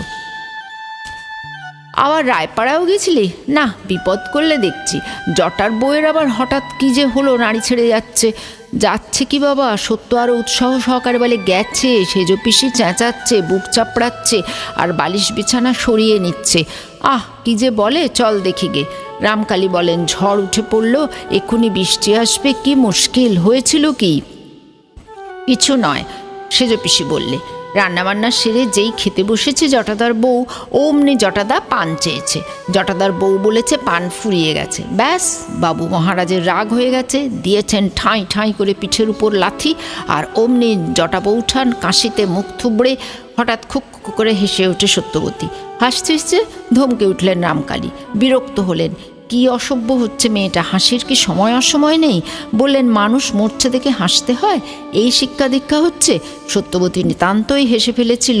এখন বাপের ধমকে সামলে নিয়ে মুখটা ম্লান করবার চেষ্টা করে বললে, সেজ পিসি বলছিল, যেই না ধাক্কা খাওয়া অমনি কুমড়ো গড়াগড়ি হয়ে দাওয়া থেকে উঠোনে পড়ে গেল। কষ্টে হাসি চেপে ফের বলে সত্যবতী, জটাদার বউ অনেক ভাত খায় না বাবা, তাই অত মোটা। আহ বলে বিরক্তি প্রকাশ করে তাড়াতাড়ি এগোতে থাকেন রামকালী। সত্যবতীও হাঁটায় কিছু কম দড় নয়, বাপের সঙ্গে সমানই এগোতে থাকে। রামকালী জটার বউয়ের জন্য সহানুভূতিতে যতটা না হোক, জটার ব্যবহারে মনে মনে অত্যন্ত বিরক্তি বোধ করেন। হতভাগা বামুনের ঘরের গরু, পেটে ক অক্ষরের আঁচড় নেই, গাঁজা গুলি সবেতেই ওস্তাদ, আবার বংশ ছাড়া বিদ্যে হয়েছে বউ ঠাঙানো। জটাফটার বাপ তো এমন ছিল না, বরং রামকালীর গুণবতী বোনই লোকটাকে সারা জীবন জ্বালিয়ে পুড়িয়ে খেয়েছেন। কে জানে কিভাবে বেটক্করে লেগেছে। সত্যিই যদি মরে টরে যায়, দস্তুর মতো ফ্যাসাদে পড়তে হবে। সত্যবতীর কথা ভুলে গিয়ে আরও জোরে পা চালান রামকালী। সত্যবতী এবারে দৌড়তে শুরু করে। হেরে যাবে না সে। চোখ কপালে উঠে স্থির হয়ে গেছে, মুখে ফেনা ভেঙে সে ফেনা শুকিয়ে উঠেছে, হাত পা ঠান্ডা পাথর। সন্দেহ আর নেই, সমস্ত লক্ষণই স্পষ্ট। তুলসীতলায় শুইয়ে দেওয়া হয়েছে ইতিমধ্যেই, অবশ্য কষ্ট করে আর ঘর থেকে বয়ে আনতে হয়নি। লাথি খেয়ে গড়িয়ে তো উঠোনেই পড়েছিল তুলসীতলার কাজ বরাবর। দণ্ডখানেকের মধ্যে বেতার বার্তায় সারা পাড়ায় সংবাদ রটে গেছে এবং পাড়া ঝেঁটিয়ে মহিলাবৃন্দ এসে জড়ো হয়েছেন আসন্ন ঝড়ের আশঙ্কা তুচ্ছ করে। ব্যাপারটা তো কম রংদার নয়। দৈনন্দিন বৈচিত্র্যশূন্য জীবননাট্যের মধ্যে এমন একটা জোরালো দৃশ্য দর্শনের সৌভাগ্য জীবনে কবার আসে। প্রথমে সমস্ত জনতার মধ্যে উঠল একটা চাপা উত্তেজনার আলোড়ন। জটা নাকি বউটাকে একেবারে শেষ করে ফেলেছে। তারপর হায় হায়, জটা সম্পর্কে মন্তব্যগুলিও এখন আর জটার মার কান বাঁচিয়ে হচ্ছে না, কারণ স্পষ্ট কথা বলে নেবার মতো এহানো সুযোগই বা কার জীবনে কবার আসে। সত্যি শেষ হয়ে গেছে? ছি ছি ছি, কি খুনে দস্যি ছেলে গো! ধন্যী সন্তান পেটে ধরেছিল মাগি। আচ্ছা, জটাটাই বা এত গোয়ার হলো কোথা থেকে? ওদের বাপ তো মহা ভালো মানুষ ছিল। হলো কোত্থেকে? তুমি আর জ্বালিও না ঠাকুরজি, বলি গর্ভধারিণীটি কেমন? এ হচ্ছে খোলের গুণ। আহা, হাবাগোবা নিপাট ভালো মানুষ বউটা, মা বাপের বাচ্চা, বেঘরে প্রাণটা গেল। এমন নানাবিধ আলোচনা চলতে থাকে। একটা মেয়ে মানুষের জন্য এর চাইতে আর কত বেশি দরদ আশা করা যায়? প্রতিবেশিনীদের আক্ষেপোক্তিগুলো নীরবে হজম করতে বাধ্য হচ্ছিলেন জটার মা, কারণ আজ তিনি বড়ই বেকায়দায় পড়ে গেছেন। তাই সমস্ত মন্তব্য চাপা পড়ে যায় এমন সুরে মরা কান্নাটা জুড়ে দেন তিনি, বুক চাপড়ে চাপড়ে মর্মভেদী হৃদয় বিদারক ভাষায় ইনিয়ে বিনিয়ে। বাড়ির কাছাকাছি আসতে না আসতেই শুনতে পেলেন রামকালী খুঁড়তুতো ছোট বোনের সেই পাঁজর ভাঙা শোক গাথা। ওরে আমার ঘরের লক্ষ্মী, ঘর ছেড়ে আজ কোথায় গেল রে? ওরে আমার সোনার পিতিমিকে বিসর্জন দিয়ে আমি কোন প্রাণে ফের সংসার করব রে? ওরে জটা, তোর যে নগরে উঠতে না উঠতেই বাজারে আগুন লাগলো রে। সত্যবতী বলে উঠল, যাহ, সর্বনাশ হয়ে গেল। দ্রুত পদক্ষেপটা হঠাৎ স্তিমিত হলো। ভুরুটা একবার কুচকলেন রামকালী। যাক, তাহলে হয়েই গেছে। তবে আর তিনি গিয়ে কি করবেন? এখন জটা হতভাগার কপালে কত দুর্গতি আছে কে জানে। হঠাৎ ভয়ানক রকমের একটা চিৎকার উঠল, বোধ করি ফিনিশিং টাচ। ওরে বাবারে, আমার কি সর্বনাশ হলো রে! কিরাঙের বউ রাধা বউ এনেছিলাম রে। রামকালী পায়ে পায়ে এগোতে এগোতে সহসা দরজার কাছাকাছি এসেই ঘুরে দাঁড়িয়ে বললেন, যাক, সত্যি শেষ হয়ে গেছে তাহলে। সত্য, তুই বাড়ি যা। সত্যবতী কাঠ। বাড়ি? একলা? কেন একলা কেন? নেড়ু আর পুণ্যি এসেছিল বললি না? সত্যবতী ভয়ে ভয়ে বলল, এসেছিল তো। আর কি যাবে এখন তারা? যাবে না? যাবে না মানে? ওদের ঘাড় যাবে, দেখ কোথায় আছে। আমাকে তো আবার এদিক ওদিক দেখতে হবে। কৈফিয়ত দিয়ে কথা রামকালী কদাচ কাউকে বলেন না, কিন্তু সত্যর কাছে সামান্য একটু সহজ রামকালী। সত্যবতী গুটি গুটি এগিয়ে একবার পিসির উঠোনের ভিতর গিয়ে দাঁড়ায়। এদিক ওদিক তাকিয়ে নেড়ুপুণ্যি কারো দেখা না পেয়ে সে ম্লান মুখে বলে, ওদের কাউকে দেখতে পাচ্ছি না। কেন, গেল কোথায় সব? কি জানি। সত্য আস্তে আস্তে সাহসে ভর করে প্রাণের কথাটা বলে ফেলে, বাবা, তুমি তো মরা বাঁচাতে পারো। মরা বাঁচাতে? দূর পাগলি। সত্য ম্রিয়মানভাবে বলে, তবে যে লোকে বলে। লোকে বলে? কি বলে? অন্যমনস্কভাবে মেয়ের কথার জবাব দিয়ে রামকালী এদিক ওদিক তাকাতে থাকেন। যদি একটা ব্যাটা ছেলের মুখ চোখে পড়ে। এসে যখন পড়েছেন তিনি, দায়িত্ব এড়িয়ে চলে যেতে তো পারেন না। জটাদের তেমন বাঁশ ছাড় না থাকে, রামকালীর বাগান থেকেই বাঁশ কেটে আনতে হুকুম করলেন। কিন্তু কই, কে কোথায়? বাড়ির ভিতর থেকে সুর উঠছে নানা রকম। বাইরেটা শূন্য স্তব্ধ। ভালোর মধ্যে আকাশটা হঠাৎ মেঘ উড়ে গিয়ে দিব্যি পরিষ্কার হয়ে উঠেছে, আর বোঝা যাচ্ছে সন্ধ্যার এখনো দেরি আছে। হঠাৎ সত্যবতী একটা অসমসাহসিক কাণ্ড করে বসে। বাপের একখানা হাত দু হাতে চেপে ধরে রুদ্ধ কণ্ঠে বলে ওঠে, বলে যে কবরেজ মশাই মরা বাঁচাতে পারেন, দাও না বাবা একটুখানি ওষুধ জটাদার বউকে। রামকালী এই অবোধ বিশ্বাসের সামনে থতমত খেয়ে সহসা কেমন অসহায়তা অনুভব করেন। তাই ধমকে ওঠার পরিবর্তে মাথা নেড়ে বলেন, ভুল বলে মা, কিছুই পারিনে। মিথ্যে অহংকারে কতগুলো শেকড় বাকড় নিয়ে নাড়ি আর লোক ঠকাই। সত্যবতী কথা সুর ধরতে পারল না। পাড়ার কথাও নয়, বুঝলো এ হচ্ছে বাবার রাগের কথা। কিন্তু আপাতত সে মরিয়া, যা থাকে কপালে। বাবার হাতে যদি ঠ্যাঙানি খাওয়া থাকে তাই খাবে সত্য। কিন্তু সত্যবতীর চেষ্টায় জটাদার বউটা যদি বাঁচে, তাই চোখ কান বুঝে সে বাবার গায়ের চাদরের খুঁটটা টেনে বলে ফেলে, তোমার পায়ে পড়ি বাবা, জন্মের শোধ, একটু ওষুধ দাও না। আহা, বিনে চিকিৎসায় মারা যাবে জটাদার বউ। মরার পর যার চিকিৎসা চলে না, এ কথা আর মেয়ের কাছে ব্যাখ্যা করতে পারলেন না রামকালী। শুধু একটা নিঃশ্বাস ফেলে ফের ঘুরে দাঁড়িয়ে বললেন, চল দেখি। জমজমাট নাটকের মধ্যেখানে যেন হঠাৎ আসরের চাঁদোয়া ছিঁড়ে পড়ল। কবরেজ মশাইয়ের গলা খাকারি না? হ্যাঁ তাই বটে। বিশালাকায় সুকান্তি পুরুষ দরজার সামনে দাঁড়িয়ে সঙ্গে সঙ্গে সত্যর সানানো গলা বেজে উঠেছে। বাবা বলছেন ভিড় ছাড়তে হবে। পাড়ার মহিলারা মাথার কাপড় টেনে চুপ করে গেলেন। শুধু জটা জননী ডুকরে উঠলেন, ও মেজদা গো, আমার জটা আজ লক্ষ্মী ছাড়া হলো গো। ভিড় সরে গেছে। কবরেজ মশাই ভাগ্নে বউয়ের কাছে গিয়েও যতটা সম্ভব ছোঁয়া বাঁচিয়ে হেঁট হয়ে 2 আঙ্গুলে নাড়িটা টিপে ধরেন, আর মুহূর্তকাল পরেই চমকে ওঠেন। যাক, সব রং তামাশা ফক্কিগার। শুধু নাটকের একটা দৃশ্যই যখন নয়, আগাগোড়া নাটকটাই খতম। বম্ভারম্ভে লঘুক্রিয়ার এহেন উদাহরণ আর কখনো কেউ দেখেছে না শুনেছে? জটার বউয়ের এই আচরণটা যেন ধাস্তামোর চরম, ক্ষমার অযোগ্য। ছি ছি, মেয়ে মানুষের প্রাণ বলে কি এমনই কাঠপরমায়ু হতে হয় গা? তবে এ মানুষের কপালে যে অশেষ দুঃখ তোলা আছে তাতে আর কারো মতভেদ থাকে না। মরে গিয়ে তুলসীতলায় শুয়ে আবার চটদণ্ড পরে ঘরে এসে শোয়ে ঢকঢক করে 1 বাটি গরম দুধ গেলে এমন মেয়ে মানুষের খবর এর আগে এরা অন্তত কেউ পাননি। ছি ছি, কি ঘেন্না! পুরুষের প্রাণ হলে আর ওই স্বর্ণ সিঁদুরটুকু জিভে ঠেকিয়েই চোখ খুলতে হতো না। কিন্তু যাই বলো, জটার বউ খুব খেল দেখালো বটে। এইবার শাশুড়ি মাগির হাতে যা খোয়ার হতে হবে টের পাচ্ছে। মাগির যে অপমান্যি হয়েছে আজ। কিন্তু যাই বলো, তুলসীতলা থেকে অমন হুট করে ঘরে তোলাটা ঠিক হয়নি। একটা অঙ্গ প্রাচিত্তির করা কর্তব্য ছিল। কে জানে বাবা, সত্যি বেঁচে ছিল না অপদেবতার ভর করলো? আমার তো কেমন সন্দেহ হচ্ছে। থাম সেজো বউ, সাত সন্ধ্যায় একা পথে ঘাটে যাই ভাবলে গা ছমছম করবে। কিন্তু চাউনিটা একটু কেমন কেমনই লাগলো। না না, ও সব কিছু না, কবরেজ মশাই তো বললেনই। আচমকা ধাক্কা খেয়ে ভিড় গেছিল। নে বাবা, চল চল, সৃষ্টি সংসারের কাজ পড়ে না হোক 5 দণ্ড সময় বৃথা নষ্ট হলো। জটার মার আদিক্ষেতাটা দেখলি? যেন বউ মরে বুক একেবারে ফেটে যাচ্ছিল। দেখেছি, দেখতে আর বাকি কিছুই নেই। বুক যদি ফেটেছে তো বউ জিয়ে ওঠায় বড় আশায় ছাই পড়ল। ভেবেছিল তো বেটা তার ভাগ্যিমান হলো, আবার এখনই তার বিয়ে দিয়ে দান সামগ্রী গয়নাপত্তর ঘরে তুলবে। বাক্যের স্রোত আর থামে না। ঘাটে পথে আপন আপন বাড়ির চৌহদ্দির মধ্যে বাক্যের বৃন্দাবন বসে যায়। এত বড় একটা ঘটনাকে এত সহজে জুড়িয়ে ফেলতে ইচ্ছে কারুরই হচ্ছে না। জটার মাকে পেড়ে ফেলবার এত বড় সুবর্ণ সুযোগটাও মাঠে মারা গেল। জটার বউয়ের উপর কিছুতেই আর প্রসন্ন হতে পারছেন না কেউ। বউটা যেন সবাইকে বড় রকমের একটা ঠকিয়েছে। জ্ঞাতি খুড়শাশুড়ি খবর পেয়ে আঁচলের তলায় লুকিয়ে আলতাপাতা সিঁদুর গোলা এনেছিলেন, যাতে প্রথম সিঁদুর দেওয়ার বাহাদুরিটা তারই হয়। সেগুলো এখন ঘাটে ভাসিয়ে এলেন।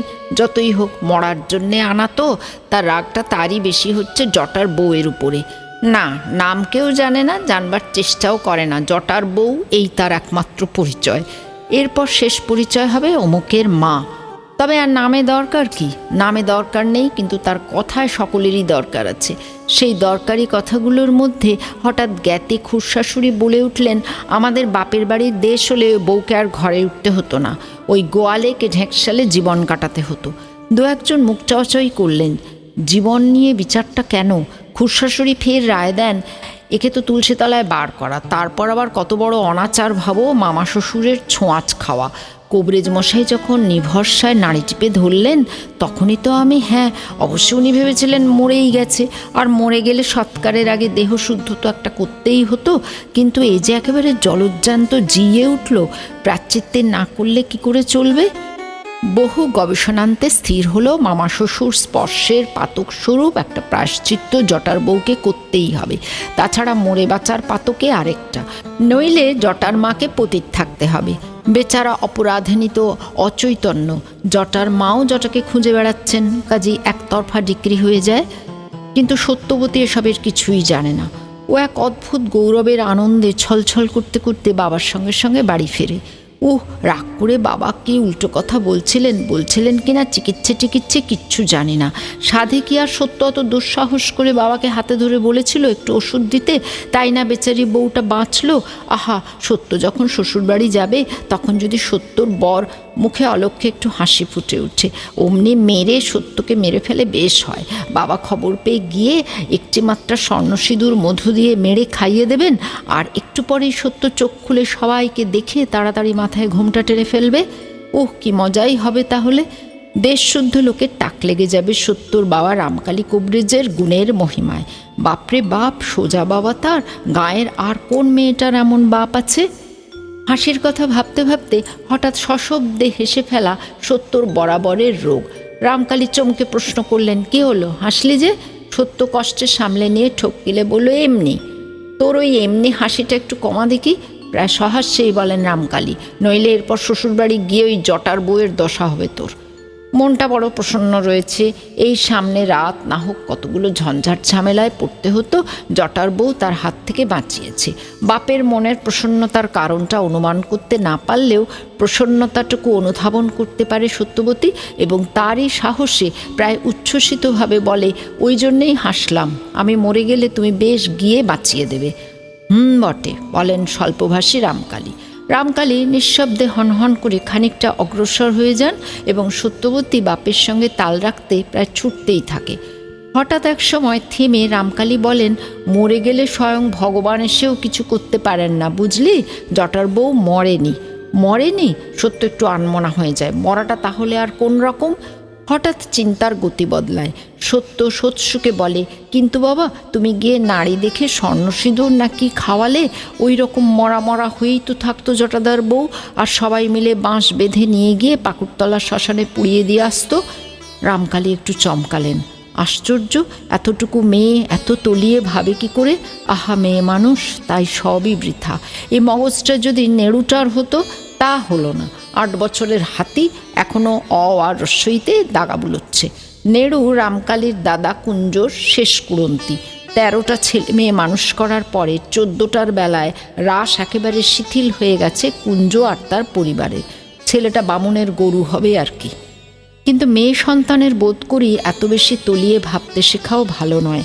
তাই রামকালী ঈষৎ ধমকের সুরে বলেন, থাম থাম, মেলা বকিসনি, পা চালিয়ে চল, গহীন অন্ধকার হয়ে গেছে দেখছিস? অন্ধকার?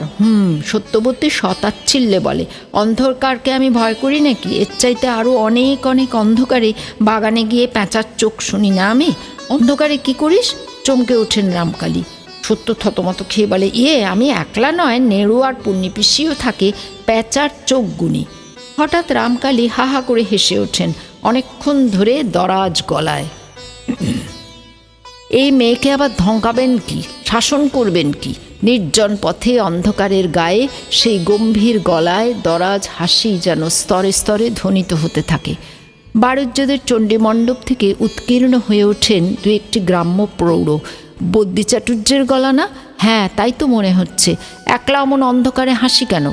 একলা কি আর, নিশ্চয় ধিঙ্গি মেয়েটা সঙ্গে আছে, নইলে আর। ওই এক মেয়ে তৈরি করছেন রামকালী। ও মেয়ে নিয়ে কপালে দুঃখ আছে। আর দুঃখ? টাকার ছালা ঘরে ওর বাবার দুঃখ। শুনছি নাকি বর্ধমানের রাজার কাছ থেকে লোক এসেছিল কাল, রাজার সভা কবরেজ হবার জন্যে সাধ্যে। তাই নাকি? কই শুনিনি তো। তাহলে গায়ের মায়া কাটালো এবার চাটুর্যে? না না, শুনছি যাবে না। বটে, তবু ভালো। তোমায় বললে কে? কুঞ্জর বড় ছেলেটা বলছিল। ভালোই, এ বয়সে আবার বিদেশে গিয়ে রাজদরবারে চাকরি। তবে রামকালীর মতিগতি বড় বেয়াড়া। অত বড় ধিঙ্গি মেয়েকে এতটা বাড়তে দেওয়া উচিত হয় না। পাড়ার ছেলেগুলো হচ্ছে ওর খেলুড়ি। হ্যাঁ, গাছে চড়তে, সাঁতার কাটতে, মাছ ধরতে বেটা ছেলের 10 গুণ ওপরে যায়। এটা একটা গৌরবের কথা নয় খুড়ো, যতই হোক মেয়ে ছেলে, তাই আবার একটা মান্যিমান ঘরের বউ হয়েছে। তারা টের পেলে ও বউকে ঘরে নিতে মেকে বসবে না? একটা কলঙ্ক রটিয়ে দিতেই বা কতক্ষণ? বদ্যি চাটুর্যের ও তার ধিঙ্গি মেয়ের আলোচনায় চণ্ডীমণ্ডপ ভারাক্রান্ত হয়ে ওঠে। যাকে সামনে সমীহ করতে বাধ্য হতে হয়, তাকে আড়ালে নিন্দে করতে না পেরে বাঁচবে কেমন করে মানুষ? এইসব সমালোচনায় প্রধানা পাত্রী তখন আবার বাবার পিছন পিছন ছুটছে আর মনে মনে আকুল প্রার্থনা করছে, হে ভগবান, আমার পাটা বাবার মতন লম্বা করে দাও না গো, তাহলে বাবার মতন হাঁটি, হেরে যাই না। হেরে যেতে একান্ত আপত্তি সত্যবতীর। কোনো ক্ষেত্রে কোথাও হার মানবে না এই পণ। এই পুণ্যি ছড়া বাঁধতে পারিস? চিলেকোঠার ছাদের উপরে সত্যবতীর খেলাঘর। প্রধান খেলুড়ি রামকালীর জ্ঞাতখুড়োর মেয়ে পুণ্যবতী। সত্য তাকে 5 জনের সামনে সভ্যতা করে পুণ্যি পিসি বললেও নিজের এলাকায় পুণ্যিই বলে। বাবুই পাখির বাসা বানাতে পারিস? অথবা কাঁচা পোকা ধরতে পারিস? কিংবা সাঁতরে 3 বার বড় দিঘি পারাপার হতে পারিস? এ ধরনের পরীক্ষামূলক প্রশ্ন প্রায়ই করে সত্য। কিন্তু ছড়া বাঁধতে পারিস কি না, এহেন প্রশ্ন একেবারে আনকোড়া নতুন। পুণ্যি বিমূঢ়ভাবে বলে, ছড়া? কিসের ছড়া? জটাদার নামে ছড়া, বুঝলি? ছড়া বেঁধে গা শুদ্ধ সব ছেলে মেয়েকে শিখিয়ে দেবো, জটাদাকে দেখলেই তারা হাততালি দিয়ে ছড়া কাটবে। জটাধারের দুর্দশার চিত্র কল্পনা করে দুজনে দুলে দুলে হাসতে থাকে। অতঃপর পুণ্যবতী একটা পাল্টা প্রশ্ন করে, খুব তো বলি মেয়ে মানুষকে আবার ছড়া বাঁধতে আছে নাকি? বাঁধতে নেই। সহসা অগ্নিমূর্তি ধরে সত্য, কে বলেছে তোকে নেই? মেয়ে মানুষ মেয়ে মানুষ যেন মায়ের পেটে জন্মায় না, বানের জলে ভেসে আসে। অত যদি মেয়ে মানুষ করবি তো আমার সঙ্গে খেলতে আসিস নে। পুণ্যি মুচকে হেসে বলে, আহা মশাই রে, আর তোর বর যখন বলবে, কি বলবে? ওই মেয়ে মানুষ? ইস, বলবে বই কি, দেখিয়ে দেব না? আমি ওই জটাদার বইয়ের মতন হব ভেবেছিস? কক্ষনো না। দেখ না ছড়া বেঁধে জটাদাকে কি উৎপাত করি। পুণ্যি সৎসময়ভাবে বলে, কিন্তু কি করে বাঁধবি? কি করে আবার? কথক ঠাকুর যেমন আখর দেন তেমনি করে একটুখানি তো বেঁধেছি, শুনবি? বেঁধেছিস? হ্যাঁ, বল না ভাই বল। সত্য আত্মস্থভাবে চোখ চেখে তেঁতুল খাওয়ার ভঙ্গিতে বলে, জটা দাদা পা গোদা যেন ভোঁদা হাতি, বউ ঠ্যাঙানো দাদার পিঠে ব্যাঙে মারুক লাথি। ওরে সত্য! পুণ্যে সাহসা ডুকরে উঠে সত্যকে জড়িয়ে ধরে। তুই কি রে? এরপর তো তুই পয়ার বাঁধতে শিখবি রে। সেটাও যেন সত্যর কাছে কিছু নয় এমনভাবে বলে, সে যখন শিখবো তখন শিখবো, এখন এটা যে যেখানে আছে সবাইকে শিখতে হবে, বুঝলি? আর জটাদাকে দেখলেই রোদে পিঠটা চিনচিন করছে অনেকক্ষণ থেকে, হঠাৎ যেন হু হু করে জ্বলে উঠল। ওহ, বকুল গাছের ছায়াটা দাওয়া থেকে সরে গেছে। বেলা তাহলে কম হয়নি। বিপদে পড়লেন মোক্ষদা। 2 হাত জোড়া, অথচ পিঠের কাপড়টা সরে গিয়ে সরাসরি রোদটা পিঠের চামড়ায় লাগছে। নিজে দেখতে পাচ্ছেন না মোক্ষদা, আর কেউ কাছে থাকলে দেখতে পেত মোক্ষদার হত্তেল রঙা পিঠটার কতকাংশ ফোসকা পড়ার মতন লাল হয়ে উঠেছে। না, তসর থানখানা না পরে ভিজে থানখানা পরে আমতেল মাখতে বসলেই হতো। ভিজে কাপড়ে যেন দেহের দাহ অনেকটা নিবারণ হয়। কানা উঁচু ভারী ভারী পাথরের খোড়া দুখানা খানিকটা টেনে নিয়ে সরে গিয়ে দাওয়ার খুঁটিতে ছায়াটুকুতে পৃষ্ঠরক্ষা করতে গেলেন মোক্ষদা। সমুদ্রের তৃণখণ্ড, তাছাড়া রোদ এখন দৌড়চ্ছে, এখনই খুঁটির ছায়া সরবে। হঠাৎ মোক্ষদা একটা সত্য আবিষ্কার করে বসলেন। সারা বছরটাই রোদে পুড়ে মরলেন তিনি। এই তো কচি আমের আমতেল, এরপরই বাঁকড়া বাঁধা আমের গুড় আম, মশলা আম, তারপরই পড়ে যাবে আমসত্ত্বর মরশুম। আর সে মরশুমকে সামনে তোলা সোজা কথা নয়। আমসত্ত্বর পালা চুকতে চুকতেই অবশ্য বর্ষা নামে। সেই 2-3 মাসই শুধু রোদে পোড়ার ছুটি। বর্ষা শেষ হতেই দুর্গোৎসবের সুর ওঠে। দুর্গোৎসবের আগে সারা ভাড়াটাতেই তো ঝাড়া বাছা রোদে দেওয়ার ধুম চলে। তারপর পরে তিলের নাড়ুর ধুম। বদ্যি চাটুর্যের বাড়ি দুর্গোৎসবের তিলের নাড়ু একটা বিখ্যাত ব্যাপার। হাতে বাগিয়ে ধরে কামড় দিতে পারা যায় না এত বড় নাড়ু। পক্কান্ন, আনন্দ নাড়ু, মুরগির মোয়া সবই কবরেজ বাড়ির বিখ্যাত। কিন্তু সেসব তো তবু 5 হাতের ব্যাপার। নিতান্ত প্রতিমার ভোগের উপযুক্ত সের কতক জিনিস গঙ্গাজলে ভোগের ঘরে তৈরি হলেও বাকি বিরাট অংশটায় অনেকে হাত লাগায়। কিন্তু তিলের নাড়ুটি সম্পূর্ণ মোক্ষদার ডিপার্টমেন্ট। কারণ তিলের নাড়ুর অমন হাত নাকি শুধু এ গ্রামে কেন, এ তল্লাটে নেই। তা সে নাম কি আর অমনি হয়েছে? আগাগোড়া নিজের হাতে রাখেন বলেই না এদিক ওদিক হতে পায় না। বস্তা বস্তা তিল তো এসে হাজির হলো। তারপর সেই তিল ঝাড়া বাছা, নিখুঁত করে ধুয়ে নিপাট করে রোদে শুকিয়ে ঝুনো করা, ঢেকিতে কোটা, প্রকাণ্ড পেতলের সরা চড়িয়ে গুড় জাল দিয়ে দিয়ে নিটুট নিশ্চিত দীর ধামায় সেই তিল চুর মেখে মেখে তাড়াতাড়ি গরম থাকতে থাকতে নাড়ু পাকিয়ে ফেলা। এর কোনটা নিজের হাতে না করলে চলে? একবার বুঝি তিলটা কুটেছিল সেজ বউতে আর বড় বৌমাতে। সেবার তো নাড়ু দুয়ে মজলো, আগাগোড়া খোসায় ভর্তি। রঙও হলো তেমনি কেলেকিস্টি। রামকালী নাড়ু দেখে হেসেছিলেন, প্রশ্ন করেছিলেন, এ নাড়ু কার তৈরি? সেই থেকে সাবধান হয়ে গেছেন মোক্ষদা। ঢেকির গড়ের কাছে কাউকে একটু বসানো ছাড়া আর সব একা করেন। দুর্গাপুজোয় রোদে পোড়া তো শুধুই তিলের নাড়ু নয়, বাড়ি বাড়ি নেমন্তন্নের কথা বলতে যাওয়া, গুরুপুরুতের বাড়ি সিধে দিতে যাওয়া, সেসবও তো মোক্ষদার ডিউটির মধ্যেই। কারণ তিনি ঝিউড়ি মেয়ে। কাশেশ্বরেই কতকটা করেছেন আগে আগে, কিন্তু ইদানিং তিনি রোগে কেমন জবুথবু হয়ে গেছেন। মাঠ ঘাট ভেঙে রোদে রোদে ঘুরে কাজ উদ্ধার করার সামর্থ্য নেই। মোক্ষদাই সব করেন, আর দিনে অন্তত 12-14-15 স্নান করেন। কেন কে জানে আজ রোদের কথাটাই বারবার মনে পড়ছে মোক্ষদার। মনে হলো পুজোর ঝঞ্ঝাট কাটতে না কাটতেই তো বড়ির মরশুম। বছরে 12-14 মণ বড়ি লাগে। আঁশ নিরামিষ দুদিকের প্রয়োজনের দায়টা পোহানো হয় এই দিকেই, কারণ বড়িও তো আমকাসন্দির মতোই শুদ্ধাচারের বস্তু। আর শুদ্ধাচারের ব্যাপারে কাকে দিয়ে নিশ্চিন্ত হবেন মোক্ষদা নিজেকে ছাড়া? বড়ি দিতে দিতে মোক্ষদার হত্তেল রং কালশিচে মেরে যায়। তবে জিনিস যা হয় তাক লাগবার মতো, ডাকসাইটে হাত। সাবধানীও খুব মোক্ষদা, কাউকে ছুতেই দেন না সাধ্যপক্ষে। বড় বড় তিজেলে ভরা সরা চাপা দিয়ে সাঙায় তুলে রাখেন, সময় মতো বার করে দেন। কত তার স্বাদ! কুমড়ো বড়ি, খাস্তা বড়ি, পোস্ত বড়ি, তিলের বড়ি, জিরের বড়ি, ঝাল মশলার বড়ি, টকে শুক্তোয় দিতে মটর খেসারির বড়ি, বাহার অনেক। ওরই মধ্যে মূলোর বড়িটা আবার আলাদা রাখতে হয়। মাঘ মাসে পাছে ভুলে খাওয়া হয়ে যায়। মাঘ মাসে মূলো খাওয়া আর গোমাংস খাওয়ায় তফাৎ কিছু নেই। খুঁটির রোদটা সরে গেছে, পিঠটা আবার চিনচিন করছে, মনটাও যেন চিনচিন করছে। বড়ি পর্ব সারা হতেই আসে কুল, আসে তেঁতুল। তবে কবে রোদে পোড়ার ছুটি? সারা বছর ধরে রোদে পোড়ার দায়িত্ব মোক্ষদাকে দিয়েছে কে, এ কথা কে বলবে? তবে মোক্ষদা জানেন এটা তারই দায়িত্ব। আমতেল মাখা একটা সময় সাপেক্ষ কাজ। চটকে চটকে তেলে আমে মিশোতে হবে তো। হয়েছে এতক্ষণে, এবার রাইশস্যের মিহি গুঁড়ো ছড়িয়ে দিয়ে ক্রমাগত রোদ খাওয়ানো। কোমরটা টান করে উঠে পড়লেন মোক্ষদা। পিঠের জ্বালা করা জায়গাটা নড়চড়া পেয়ে আরেকবার হুহু করে উঠল। কিন্তু কি আশ্চর্য, সর্ষে গুঁড়োবার জন্যে রান্নাঘরে এসে ঢুকতেই মনটা হুহু করে উঠল কেন? ঘরে ঢুকেই হঠাৎ কেমন বোকার মতো দাঁড়িয়ে পড়লেন মোক্ষদা। ঘরটা আজ এত বড় দেখাচ্ছে কেন? কই, এমন তো আর কোনো দিন দেখায় না। বরং ভাত বাড়ার সময় পরস্পরের গা বাঁচিয়ে ব্যবধান রেখে ঠাঁই করতে তো জায়গার অকুলানি লাগে। ঘরের মধ্যে তো রোদ নেই, তবু এই ছায়া শীতল প্রকাণ্ড লম্বা ঘরখানা যেন ওই রোদে খাঁ খাঁ প্রকাণ্ড উঠোনটার মতোই ঝাঁ ঝাঁ খাঁ খাঁ করছে।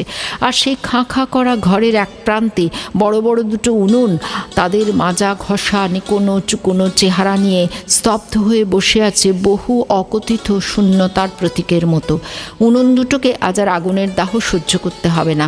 ওরা হয়তো এই নিরালা ঘরে স্তব্ধ হয়ে বসে নিজেদের শূন্যতার পরিমাপ করবার অবকাশ পাবে। আজ ওদের ছুটি, আজ এদের একাদশী। মোক্ষদার ছুটি নেই কেন? ঘরের নর্দমার কাজ বরাবর একটা জল ভর্তি ঘড়া বসানো থাকে, নেহাত সময় অসময়ের জন্য। মোক্ষদাই শেষবারের স্নানের পর এনে রেখে দেন। তেল তেল হাতটা ঘড়া কাত করে ধুয়ে নিয়ে মোক্ষদা হঠাৎ আছড়া আছড়া জল নিয়ে সজোরে ছুঁড়ে ছুঁড়ে মারতে লাগলেন পিঠের রোদে চিনচিনে জায়গাটায়। জ্বলুনি একটু ঠান্ডা হোক, দুধ ছাই, হাত ধুতে পুকুরে গেলেই হতো।